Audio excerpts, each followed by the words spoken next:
Vayavo Yaakov shalem ir Shechem, asher be'eretz Knan beva'o mipadan Aram, vayichan et pnei ha'ir. The Midrash is amazing here. Because what does it do?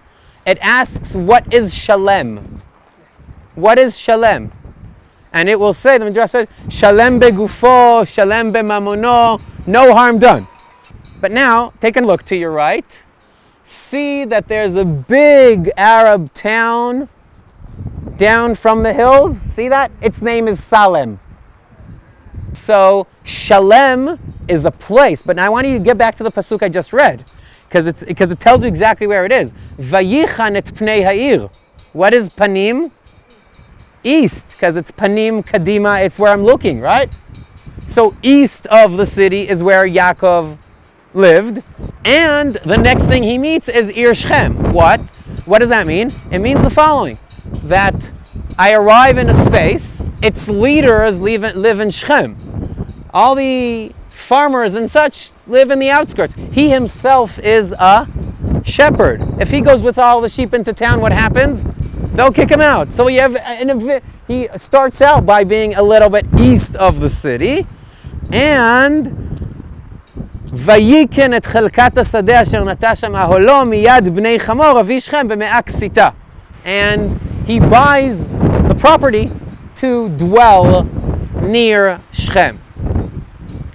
והיה ביום אשר תעברו את הירדן, והקמותה לך אבנים גדולות. You build some structure, and that structure is identified as a mizbeach, and that should be done behar Eival.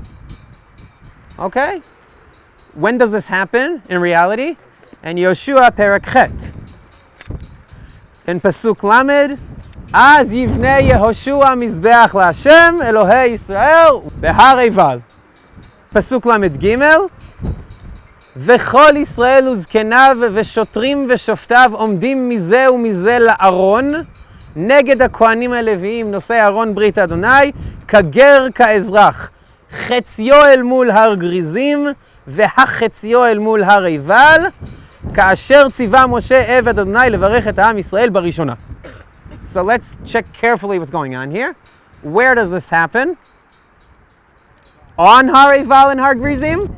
Or in front of Har Eival and Har Grizim? Seems as if they're all gathered through in some center, half on one side, half on the other, half facing this mountain and half facing that mountain. That's what it seems like, right? So it's not on the mountain, it's actually in the valley in between. They're mul or mul. Of course it could be they're on the mountain and each and every one of them is actually facing the opposite mountain. But we're actually talking about some massive ceremony that's taking place with hundreds of thousands of people gathered around the Mizbeach on Har Eival. In the Torah of the Shomronim, to make it well understood where this needs to take place, in the Psukim and Dvarim, they added a few words, which just makes it easy, make the address a little bit clearer. They added Mul Shechem. Which means, what does that help me? It locates these mountains at last. Okay, I know it's Achrei Derech Mevo HaShamesh. I know the direction I need to, but where do I stop? The Shomronim actually help us out and say that the city is there and the mountains are around it.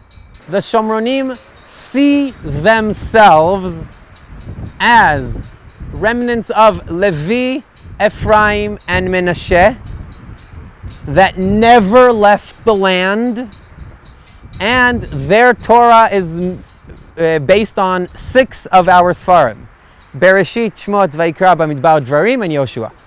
One of the cool things is that the Samaritans, the Shomronim, call this place Kiryat Luza, which means they actually identify this as Beit El, which means they actually identify this as Har HaMoriah. And that means that in their eyes, this is the most important site. Har Eival, Har Grizim, where did they stand? The Shomronim say that the people of Israel stood in Shechem. Of course, it's the holy city, right? Because all the holy things are around it. Facing Har Eival, facing Har Grizim. Great. But the Torah doesn't specify it like that. 1982. 1982, Professor Adam Zartal, he started off a few years before, the survey of Eretz Menashe. During this survey, he climbs up Har Eival. And suddenly towards the top, not at the top, but towards the top from the eastern slope, they notice a big ruin. A real big ruin. And he says, you know what? I'm doing a survey, but let's dig this spot. Why did he choose it? Because there's a huge mound of rocks in the middle and a very large compound with a low fence about this height all around it. Actually says there's a convention hall here. There's something. So they start digging the space, and what they found was an altar. The altar was built at 2 levels with 2 ramps towards it.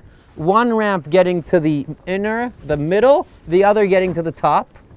You're looking at a mizbeach. When they checked the mizbeach thoroughly, digging through it, they found out it's a rock construction filled up with dirt. Mizbach adama ta'aseli.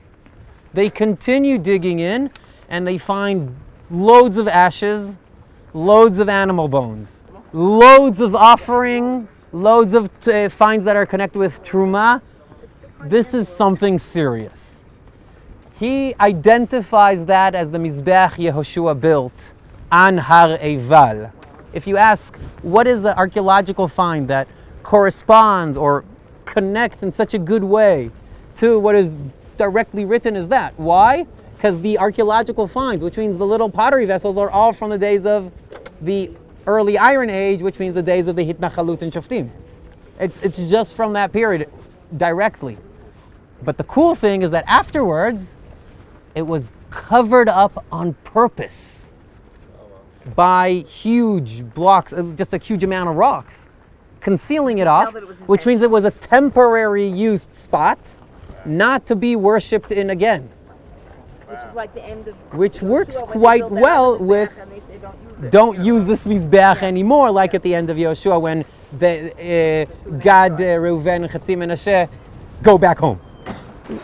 We are on the site of Har HaGerizim, which we learn in Sefer Yoshua that half the nation faced the Har Eival and half faced Har Gerizim. It also gave us a sense of what it might have been like when Am Yisrael crossed the Yarden into the first site of Eretz Yisrael, and the tremendous panorama, the beauty of the landscape of Eretz Yisrael, and where they went on to settle the land, and the rest is history.